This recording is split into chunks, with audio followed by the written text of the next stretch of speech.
GUI, இந்தியாவின் தலை சிறந்த vernacular edtech brand, skilling everyone, everywhere. Hola!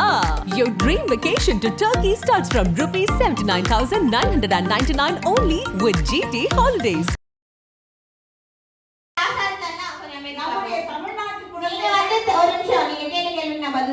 நீங்க தெரிவித்தது போல ஸ்கில் டெவலப்மெண்ட் முக்கியம், தமிழ் எவ்வளவு கற்கிறோன்றது முக்கியம், ஆங்கிலம் முக்கியம், பிரெஞ்சு வந்து கூடுதலாக ஒரு லாங்குவேஜா தான் நம்ம சொல்லியிருக்கோம். அதே போல பிரெஞ்சு வந்து எல்லாருமே படிக்கணும் அப்படின்னு நம்ம திணிக்கல. எந்த குழந்தைகள் விருப்பப்படுறாங்களோ அந்த குழந்தைகள் வந்து பிரெஞ்சு கற்றுக்குமாறு தெரிவிக்கிறோம், திணிக்கப்படவில்லை. அதை நான் தெரிவித்துக் கொள்கிறேன். அதே போல் ஆங்கிலமுக்கும் வந்து போன ஆண்டே வந்து ஒவ்வொரு மாநகராட்சியில இருக்கக்கூடிய பள்ளிகள்ல காலையில அசம்பிளி கண்டக்ட் பண்றாங்க. அசம்பிளி கண்டக்ட் பண்ணும்போது காலையில ஒரு இங்கிலீஷ் நியூ வேர்ட் சொல்லி அதற்கான அர்த்தம் என்ன, அதுல ஒரு சென்டென்ஸ் ஃபார்ம் பண்ண சொல்லி ஒவ்வொரு நாளும் ஒவ்வொரு நியூ வேர்ட் சொல்லி தரோம்.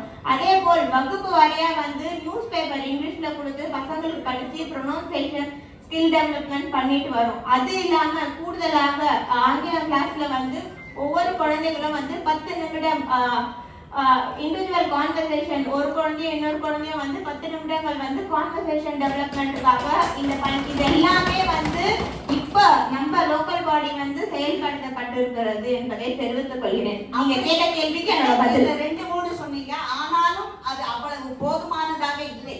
அதை சிலபஸ் ஒரு சப்ஜெக்டாவே எடுங்க. so that when they go for higher studies it will be useful. அது நிச்சயமாக நீங்க சொன்னதெல்லாம் படிக்கிறதெல்லாம் படிச்சாலும் நானே ஒரு குழந்தை 2-3 குழந்தைங்க படிக்கும் பொழுது அந்த ஹிந்து பேப்பர், அந்த யங் வேர்ல்ட் அதெல்லாம் படிக்கும் பொழுது பார்க்கும் பொழுது அந்த international pronunciation is not up to the mark for those children to face the interview. so நான் இதை குற்றமாக கூறுகிறேன்.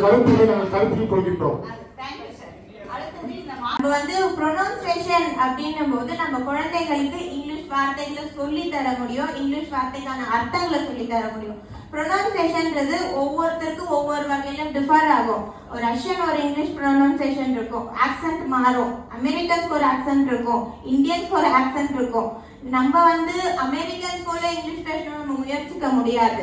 அதே போல் நம்ம இங்கிலீஷ்ல கம்யூனிகேட் பண்றது அவங்களுக்கு புரியுதா, ரிட்டன் நம்மளுக்கு கம்யூனிகேட் பண்றாங்களான்ற அளவுக்கு நம்ம தரமான கல்வியை வந்து மாநகராட்சி வழங்குறது தெரிவித்துக் கொள்கிறேன். I beg to differ, ma'am. I'm not asking for an anglicized accent or pronunciation. I'm asking for the proper English pronunciation as per Indian norms. That is what I'm asking. GUI, இந்தியாவின் தலை சிறந்த vernacular edtech brand, skilling everyone, everywhere. Hola! Your dream vacation to Turkey starts from rupees 79,999 only with GT Holidays.